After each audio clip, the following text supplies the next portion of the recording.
आज की क्लास में हम इस तरह के सिंपल और मॉडर्न टाइप की यूज़र इंटरफेस एनिमेशन बनाना सीखेंगे। सबसे पहले आपके पास डिज़ाइन होना चाहिए, जो या तो आप खुद डिज़ाइन कर सकते हैं या फिर प्रोजेक्ट के हिसाब से क्लाइंट आपको प्रोवाइड करता है। आप फ़ोटोशॉप में भी डिज़ाइन कर सकते हैं, लेकिन आमतौर पर user interface type of designs को एडोब एक्सडी, फिग्मा या इस तरह की एप्लीकेशंस में इनको डिज़ाइन किया जाता है।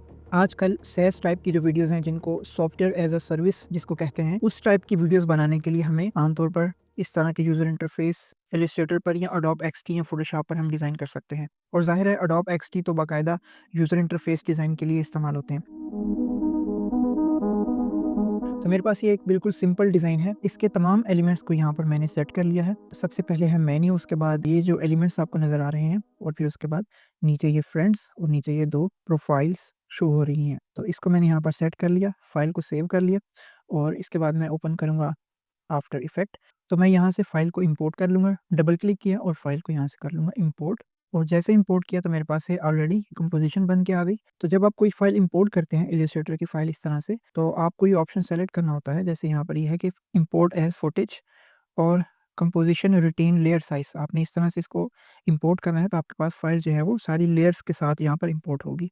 तो ये मेरे पास लेयर्स आ गई, कुछ इस तरह से। अब इनको मैं एक-एक करके एनिमेट करूँगा। इस क्लास में जो टेक्नीक्स आपको बताऊँगा वो SaaS टाइप की वीडियोज़ को बनाने में बहुत हेल्पफुल रहेंगी।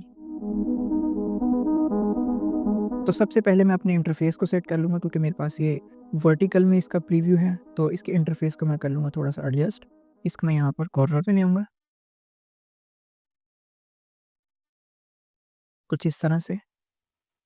ये मुझे नहीं चाहिए और इस लेयर पैनल को मैं यहाँ से कुछ इस तरह से एडजस्ट कर लूँगा। सबसे पहले तो पीछे बैकग्राउंड है, मैं तमाम लेयर्स को ऑफ कर दूँगा और सिर्फ़ ये बैकग्राउंड जो मुझे नज़र आ रहा है, इसके ऊपर मैं ग्रेडिएंट अप्लाई करके इसको थोड़ा-सा मोशन दे दूँगा। तो एक तरीका तो है कि आप इन सबको, जो आई बटन है, इसको प्रेस करके आप ऑफ कर दें, एक तो ये है। लेकिन एक दूसरा तरीका ये भी है कि आप एक लेयर को ऑन रखना चाहते हैं, बाकी को ऑफ रखना चाहते हैं, तो आपके पास ये जो बटन है सोलो का, आप इसके ऊपर क्लिक करेंगे, तभी सिर्फ़ ये ऑन है, बाकी सारी की सारी ऑफ है। और इसके ऊपर मैं अभी अप्लाई कर दूँगा ग्रेडिएंट। आप 4 कलर ग्रेडिएंट भी यूज़ कर सकते हैं, लेकिन मैं यहाँ पर 2 कलर्स यूज़ करूँगा, ग्रेडिएंट और रैम। अब इसको यहाँ पर बिल्कुल मैं लाइट,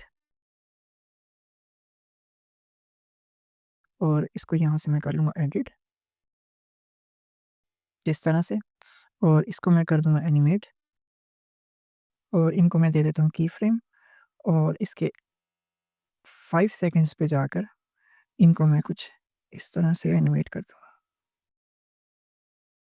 इसको मैं कर देता हूँ फिट टू स्क्रीन, और अब आप ये देखें बिल्कुल माइनर सी एनिमेशन है। और कलर इसका अगर मैं चेंज करना चाहूँ तो वो भी यहाँ से कर सकता हूँ, कुछ इस तरह से। अब ये एनिमेशन मेरे पास हो गई रेडी, और इस सोलो बटन को मैं कर देता हूँ ऑफ। अब सबसे पहले जो इसका मेन एरिया है स्क्रीन का, इसको मैं करूँगा एनिमेट, और पी प्रेस करके यहाँ से इसकी पोजीशन को कर लूँगा ओपन। और तकरीबन यहाँ पर जाकर 1.5 सेकंड के ऊपर जाकर, बल्कि इसे थोड़ा-सा पीछे ले आते हैं। यहाँ से इसको मैं दे दूँगा पोजीशन और इसको बैक साइड पे ले आऊँगा, और इसको मैं नीचे की तरफ ले आऊँगा। और इसको मैं ईज़ इन ईज़ कर दूँगा F9 प्रेस करके, प्लगइन भी यूज़ कर सकते हैं। मेरे पास ये फ्लो है जिसके ज़रिए से हम एलिमेंट्स के अंदर बहुत ही एनर्जेटिक, स्लो, ईज़ टाइप की जो मोशंस होती हैं वो ला सकते हैं। इस सिनेरियो में मैं यहाँ पर सिरिक टाइप की जो की फ्रेम है, जो ग्राफ है वो यूज़ करूँगा, इसको मैं कर दूँगा अप्लाई। अब मेरे पास ये कुछ इस तरह की एनिमेशन बन जाएगी। बैकग्राउंड को मैं ऑफ कर दूँगा, बैकग्राउंड को मैं ऑफ कर देता हूँ। हमें थोड़ी-सी फ़ास्ट चाहिए, इसको मैं थोड़ा-सा इसको पीछे ले जाऊँगा, कुछ इस तरह से। अब हमारे पास बैकग्राउंड भी एनिमेट हो गया, मेन जो एलिमेंट था वो भी एनिमेट हो गया। बहुत ही सिंपल तरीका है। अब हमने इन तमाम एलिमेंट्स को एक-एक करके एडजस्ट करना है। इसका जो फिल कलर है, ये जो आपको मेन एरिया नज़र आ रहा है, इसको मैं थोड़ा-सा कलर चेंज कर लूँगा, क्योंकि जो एलिमेंट्स हैं वो हमें सही से नज़र नहीं आ रहे। तो मैं जाता हूँ इफ़ेक्ट्स, और यहाँ से मैं फिल को ऐड कर लूँगा। कलर बिल्कुल थोड़ा-सा ग्रेइश टाइप का यहाँ पर ऐड कर दूँगा। तो ये मेन जो एरिया था इसको हमने कर लिया एनिमेट। इसके बाद हम बाकी एलिमेंट्स को एनिमेट करेंगे। उसके लिए मैं सबको सेलेक्ट करूँगा, 3 सेकंड्स पे जाकर मैं यहाँ पर कर दूँगा पोज़ीशन, और यहाँ पर सबको दे दूँगा की फ्रेम। थोड़ा-सा पीछे आके यहाँ पर मैं इन सबको नीचे की तरफ ले आऊँगा। और इनको भी मैं सेम यही ग्राफ अप्लाई कर दूँगा। एनिमेशन का ड्यूरेशन थोड़ा-सा कर देता हूँ कम। यहाँ पर असल पार्ट आता है। अभी जो मैं यहाँ पर एक काम करने जा रहा हूँ वो स्टैकिंग लेयर्स करूँगा यहाँ पर। इसके लिए आप प्लगइन भी यूज़ कर सकते हैं जैसे मोशन 4 है या मोशन 3, लेकिन यहाँ पर माइनर सा काम है तो इसलिए हम मैनुअल तरीके से करेंगे ताकि कुछ और चीज़ें भी सीखने को मिलें। तो जैसे ये पहली लेयर है, यहाँ पर है, इसके बाद दूसरी लेयर है, वो कुछ यहाँ पर है। इस लेयर को मैं थोड़ा-सा ले जाऊँगा आगे, कुछ इस तरह से। लेकिन बेहतर तरीका ये है कि आप की फ्रेम्स को एडजस्ट करें। जैसे ये मेन्यू का आइकॉन है, तो उसके बाद है मेन्यू, इसको मैं थोड़ा-सा ले जाऊँगा आगे की तरफ, कुछ इस तरह से।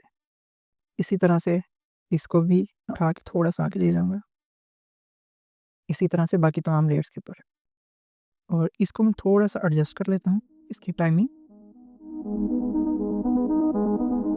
और इस पार्ट को हमें इस तरह से एनिमेट नहीं करना, इसलिए इसके ऊपर जो पोज़ीशन लगी है उसको मैं कर दूँगा ऑफ। इसलिए इसके ऊपर जो पोज़ीशन लगी है इसके साथ मैं एक और चीज़ ऐड करूँगा, वो है ओपेसिटी। और इस यहाँ पर लाकर इसकी ओपेसिटी को कर दूँगा 0, कुछ इस तरह से। ताकि ये जब नीचे से ऊपर की तरफ आए, तो वो स्टार्ट में बिल्कुल आपको नहीं दिखेगा, लेकिन जब ये अपनी एग्ज़ैक्ट पोज़ीशन पर पहुँच जाएगा, तो इसकी ओपेसिटी 100 हो गई है, तो ये बिल्कुल आपको नज़र आना शुरू हो जाएगा।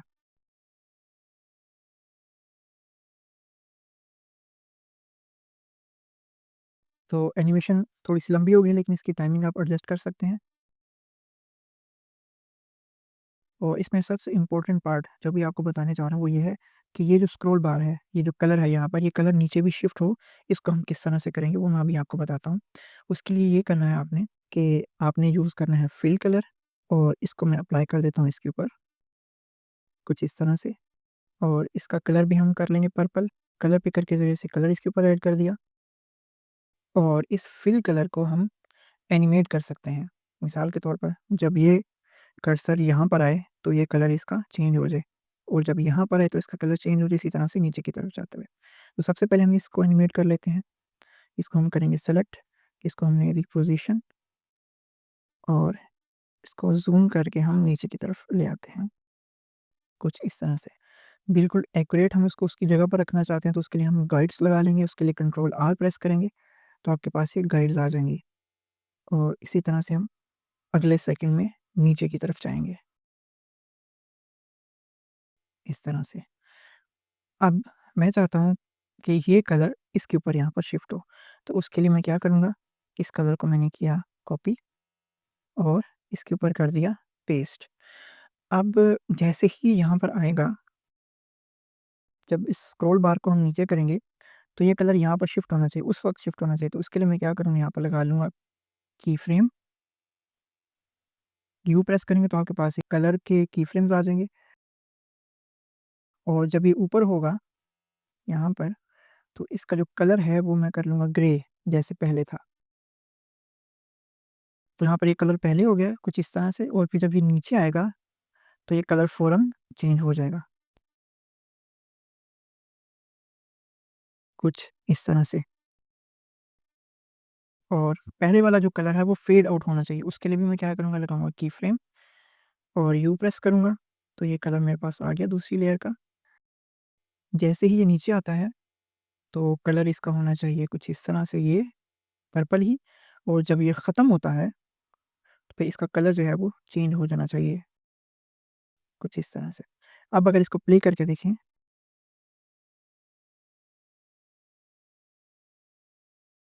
तो इस तरह से हम कलर शिफ्टिंग करके की फ्रेम लगाकर ये इफ़ेक्ट अचीव कर सकते हैं।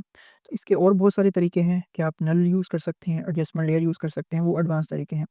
लेकिन ये बहुत बेसिक तरीका है, इस तरह से आप ये कलर शिफ्टिंग का जो इफ़ेक्ट है वो यहाँ पर आप ऐड कर सकते हैं। और एक ट्रिक आपको बताता हूँ कि जहाँ पर भी आप ये क्लॉक वाला आइकॉन देखें, तो इसका मतलब ये है कि हम उसको एनिमेट कर सकते हैं। अब यहाँ पर ये कलर की प्रॉपर्टी है, और उसके साथ ही एक क्लॉक का आइकॉन है। इसी के साथ ये ओपेसिटी की प्रॉपर्टी है, उसके साथ भी ये वॉच का आइकॉन है। तो इसका मतलब ये होता है कि हम इस प्रॉपर्टी को एनिमेट कर सकते हैं। तो आपने यहाँ पर कलर को एनिमेट करके, इस कलर को आपने पहले फिल लगाया, की फ्रेम इन किया, फिर उसके बाद की फ्रेम आउट किया। तो उसी तरह से आपने नीचे वाले एलिमेंट को भी सेम यही प्रोसेस अप्लाई किया। तो जैसे ही स्क्रॉल बार नीचे आया, तो ये कलर्ड हो गया, और ऊपर वाला जो है वो फेड आउट हो गया। तो इस तरह से हम बहुत ही सिंपल तरीके से यूज़र इंटरफ़ेस टाइप की जो एनिमेशंस होती हैं वो बना सकते हैं। कि सिंपल तरीका आपको बताया था कि आपने कुछ एलिमेंट्स को पहले एनिमेट कर लेना है, फिर उसके बाद आपने जो तमाम एलिमेंट्स हैं, लाइन्स हो सकती हैं, आइकॉन्स हो सकते हैं, टेक्स्ट हो सकता है, जैसे आपको यहाँ पर ये नज़र आ रहा है। इसको आपने सबको सेलेक्ट करके कीफ्रेम दे देनी है, पोज़ीशन दे देनी है। यानी कि वो तो डिपेंड करता है आपके प्रोजेक्ट के ऊपर, लेकिन इस सिनेरियो में मुझे पोज़ीशन ही चाहिए थी, तो सबको एक साथ पोज़ीशन देकर बाद में उसको स्टैक कर लिया, लेयर स्टैकिंग जिसको कहते हैं। तो इस तरह से आप सिंपल टेक्नीक्स के ज़रिए से बहुत ही मॉडर्न टाइप की एनिमेशंस बना सकते हैं।